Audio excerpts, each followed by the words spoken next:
Hello and welcome to Talk to Aljazeera. I'm Jane Dutton.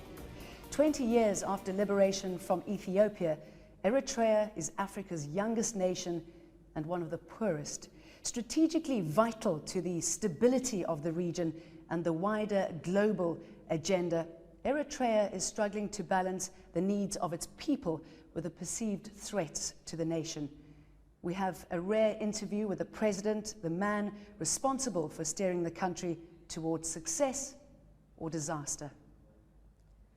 Mr. President, thank you very much for joining us on Talk to Aljazeera.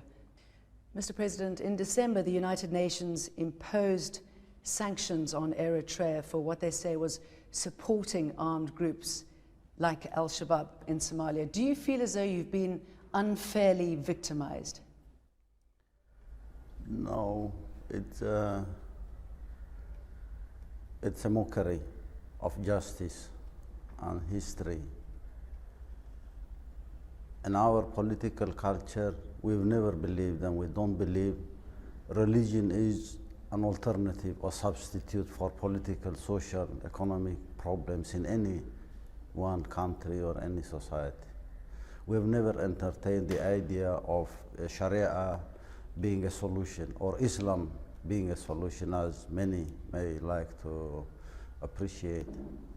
How possibly can one blame Eritrea for sympathizing or supporting one group against the other in Somalia? We've never done that. Al-Shabaab themselves claim that your defense ministry visited them. The African Union has complained about your activities in Somalia, as has the United Nations. Are you saying that they are all lying? Where are these evidences in the first place? We never went. We didn't went. The French have 2 kidnapped hostages there.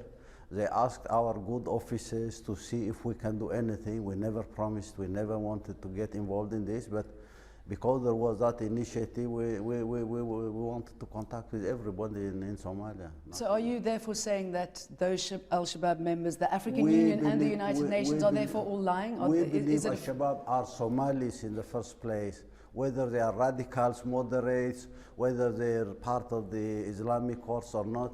We believe every Somali should be involved in an inclusive political process. But why would the United Nations and the African Union say that this is what you are doing, that you're supporting? Where are these evidences in the first place? What are they saying? That's where I come to say this is a mockery of justice. You talk about religion. A lot of people raise your support with Al-Shabaab, you being a Christian leader, that being a Muslim organization. It's nonsensical. And it's not to fight the proxy war against this is a joke. Ethiopia? This is a joke. I don't want to blame anyone for what has been said here or there. What are the evidences? How can you explain the fact that Eritrea supports this or that radical Islamist? Are you using Somalia as a battleground to fight Ethiopia? It's not a battleground with Ethiopia. This border issue was a senseless conflict instigated by the United States in the first place, for the record.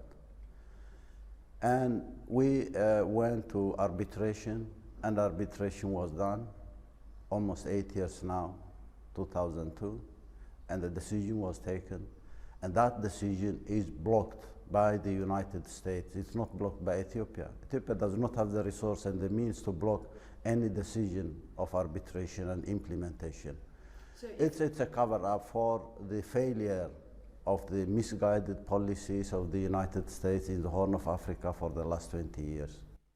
So would you, if Ethiopia were to withdraw from Badme, that's the border town that you are referring to, if they had to withdraw from that, would you then take this country off the war footing? It's not a problem with Ethiopia. We've never had any problems with Ethiopia. We worked with these people for almost 2 decades to remove a government in Ethiopia.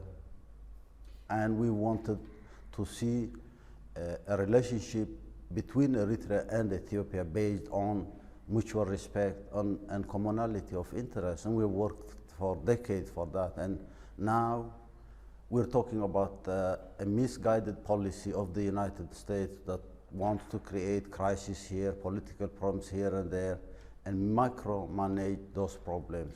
Okay, you say that that's your relationship with Ethiopia. Please explain to me what your relationship is with Sudan. You have alleged links to GEM as well as the SLA. That is again a distortion of history. It's a deliberate distortion of facts. The Sudanese government says that it stopped GEM fighters from coming into your country, that you've got camps within... No Sudanese government or official has said that, because they can't prove that. And it's said in the name of Sudanese officials and to the Sudanese government, this is a deliberate distortion of facts.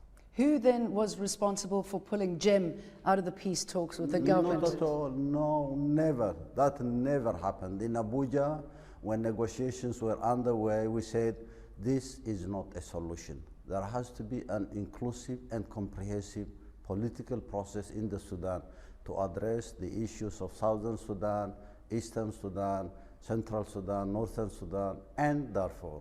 We've never entertained an idea of intervening this way or that way to support one group against the other, not at all. All those allegations leveled against Eritrea about being one of the main backers behind destabilizing this region, destabilizing the Horn of Africa. Is that not true? Who is destabilizing the Horn of Africa?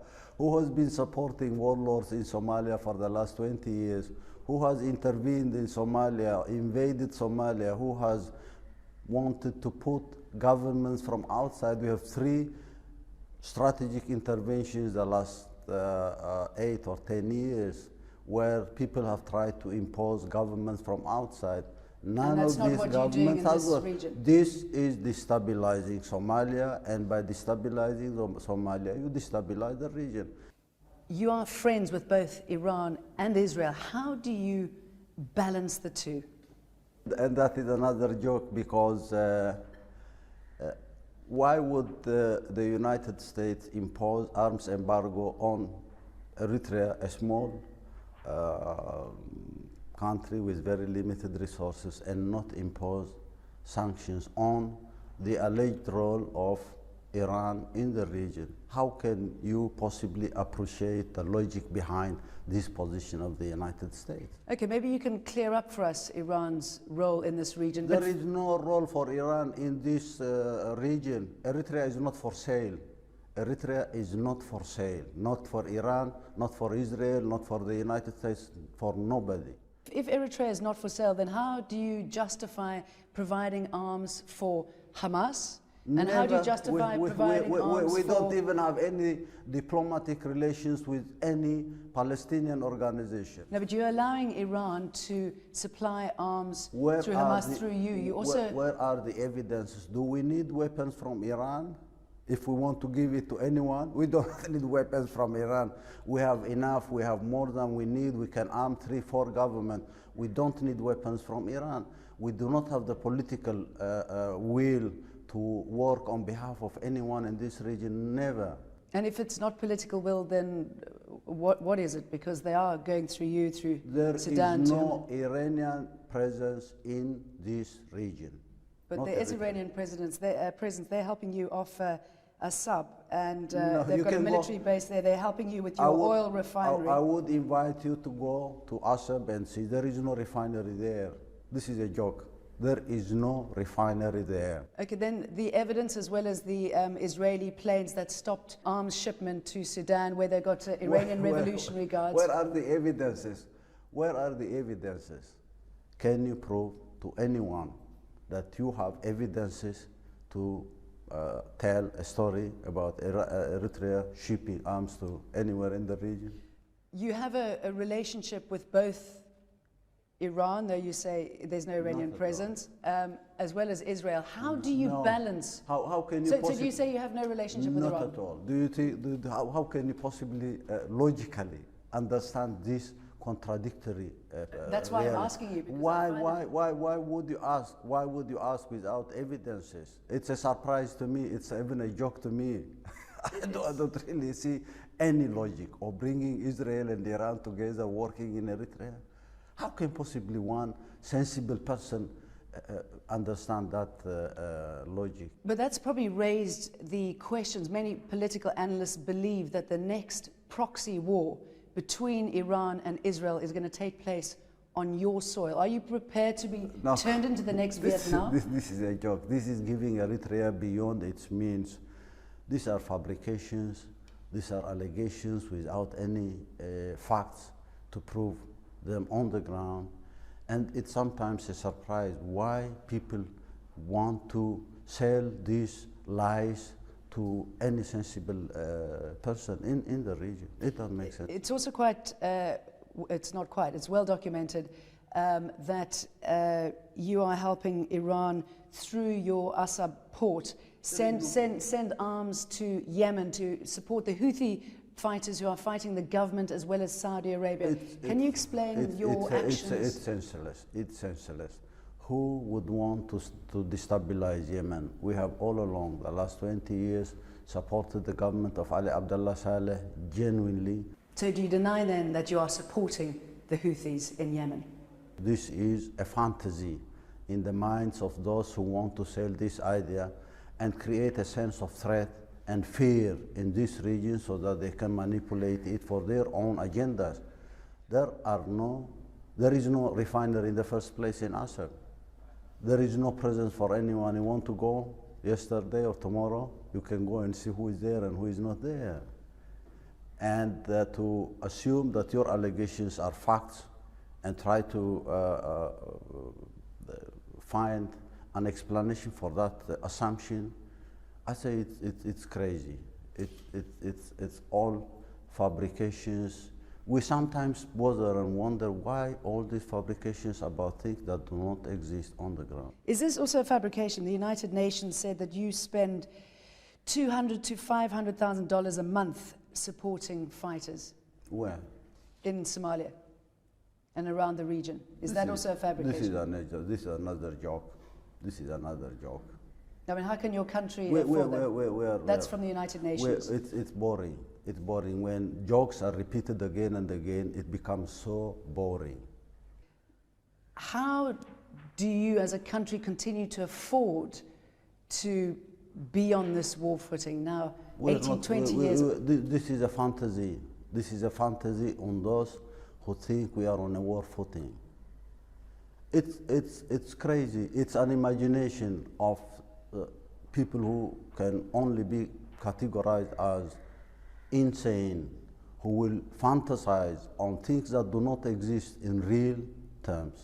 If your country is not on war footing, how come there's so much repression? There's no freedom of the press, there's no freedom of speech. I can understand where you come from, and this is again another boring joke based on fabrications. What, can anybody leave the country when they want to?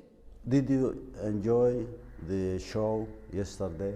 Can anybody leave the country when they want to? Did you enjoy the show yesterday? Can anybody leave the country when they want to? Did you see people in the streets? Anybody can leave this country anytime. If they can get a passport. What is it to get a passport from a country you deserve to be a citizen for? What about freedom of the press, freedom of the speech? Eritrea jails more journalists than any other country in the world. Why do you have to resort to These are lies. You don't jail journalists. These are lies. These are lies of Aljazeera International, deliberately distorting facts to give the impression that this country is in a war footing and so many things. Iran is here, Israel is here, we are supporting Houthis, we are supporting terrorists. You name it. You are using these lies to serve an agenda for destabilizing this region. I would never do anything to But attempt to destabilize the region. I'm trying to get to the bottom of the truth. Lies without providing any evidences and trying to blame it on the United Nations sometimes when the United Nations has not said anything, blame it on the government of Sudan when Sudan has not said anything. Okay, let's talk about the people who live in this country. If I can just quote these to you, the United Nations stats estimate that almost 63,000 Eritreans applied for asylum last year alone, and that 1,800 cross over every month into Sudan. Why are they leaving the country? These are lies. These are your lies. So people are not leaving the country? That's another give United Nations estimate. Give me the evidences. Give us the evidences. We would like to see evidences. According to those reports, the population of this country is out of town by yesterday, according to those statistics. They're fleeing from the country. Of course, sort of the most high-profile one, you've had the football team, which disappeared in Kenya. They're seeking asylum. Those athletes in Scotland, they're also seeking asylum. So this is news to me. It's news to Really? me. Really. I've never heard anything like that, and I'm not bothered if people go there, if they ask for asylum here or there, if they're looking for jobs in the United States, in Europe. Why would I bother about that?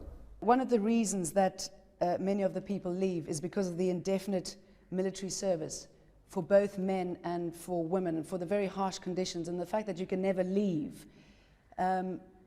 Why is there this? This is another lie. Again, another lie. It's compromising your credibility as a media outlet and coming up with a pack of lies and trying to prove to them, to anyone, by putting them as facts on the ground and trying to give the impression that these are things that exist in the real world. Israel is here. Who is not here? Well, Israel is here. They've got a military base. Everybody is here. Iran is here. I mean, how can you possibly imagine people to trust and believe what you tell them when you're talking about lies that do not exist in Every single question I've put to you is backed up with a lot of research and a lot of facts. So with respect, Mr. President, I'm just trying to find out how your country operates, because I find it a fascinating country.